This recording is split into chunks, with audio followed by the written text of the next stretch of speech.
being Michael Jackson's first group that he ever signed, what was that whole experience like?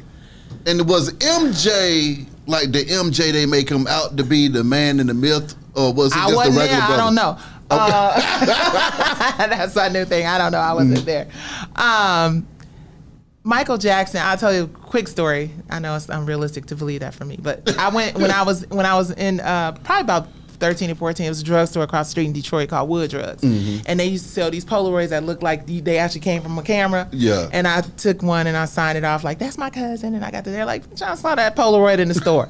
So it was Michael Jackson. So it was me projecting. It was me putting on my vision board before vision boards became popular. That's and right. then the Ken Fields' Dear Michael song, I wanted to sing that at a talent show. And God blessed me with an opportunity to be the first act signed to his label. He was not creatively involved in our album except to listen to them and say that he loved the records. When he and I did have interaction, I'll never forget at Jack the Rapper, I was like, I'm so nervous, and I was really kind of standoffish, and I was like, we're signed to Michael Jackson, the world is going to expect us to be this thing that you are.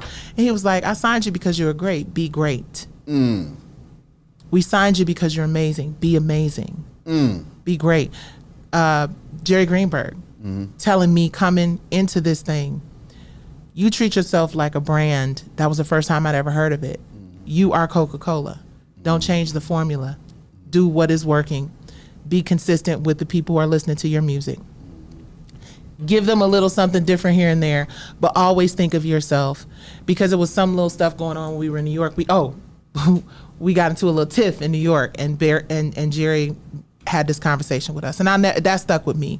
So we went through something called artist development. They brought choreographers, they brought elocution coaches and media coaches. We went through this process of understanding how to sit across from you and have a conversation, right? That's right. We understood that there were certain things you didn't say, certain ways you said it. We were trained under the king of, they call him the king of pop, I'm calling him the king of entertainment. Like there's nobody who will ever do what he did. It just is what it is. So we knew we had to represent and reflect that. And the beauty of what was happening in the 90s is that artists were put in position to develop other artists.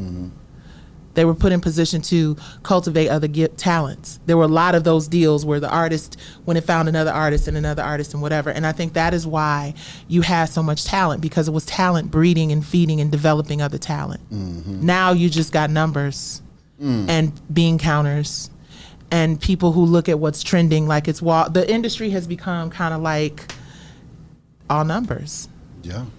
Okay, this question is kind of repetitive, but it's in a different vein. With that hindsight being 2020 again, if you could go back and change anything, the things that you would change, do you think that you would have still experienced the same amount of success knowing what you know now?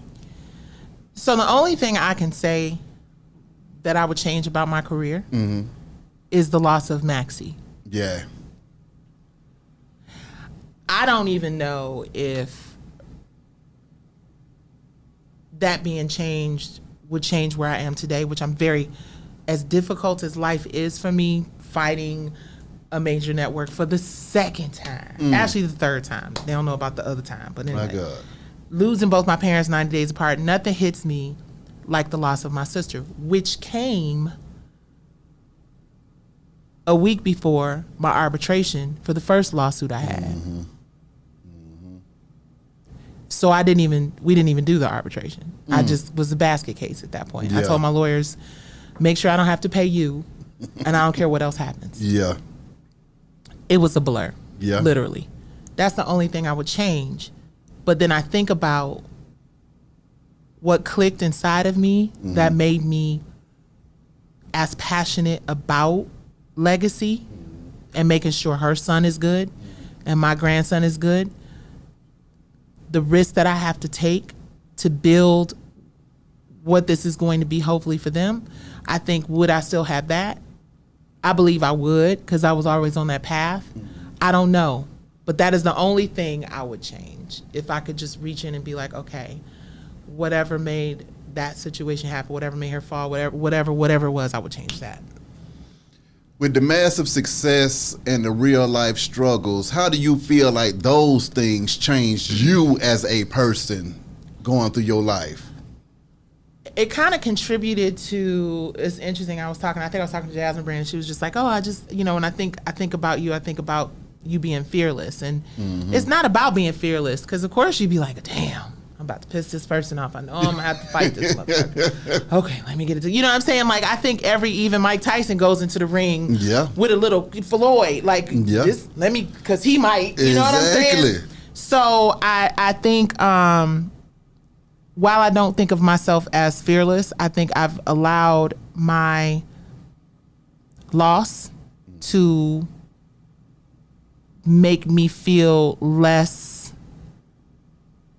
worried about what happens if I lose. You know what I'm saying? Like, it's just like, who cares? We gonna keep it. We gonna wake up. Let's go. Yeah.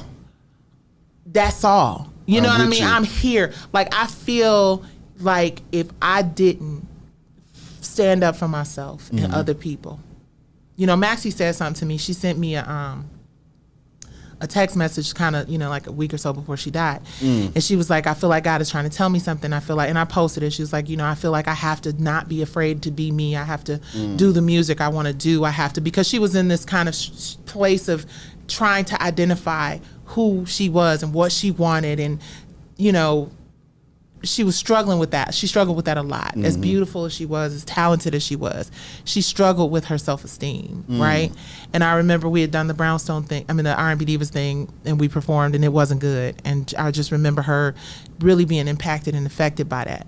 And I said I would never allow any situation to make me feel so bad and so defeated. That I wouldn't be brave enough to take it on head on and fight it. I'm like, we might both go off this motherfucker. But that's what's gonna happen. Exactly. You're not gonna throw me off this bitch. Exactly. And then, no. I'm with you. And I feel like my spirit's strong enough to come back and get your ass after the fact, if that's what's, you know what I mean? So it just gave me a fearless, I hate to use the word fearless because I think people feel like you have to, fearless, I am not afraid to run into this room with flying bullets. No. You're going to be dodging and defending and whatever. So I feel like it gave me a sense of fearlessness. I guess that's the short part of it. I don't give a I'm with you.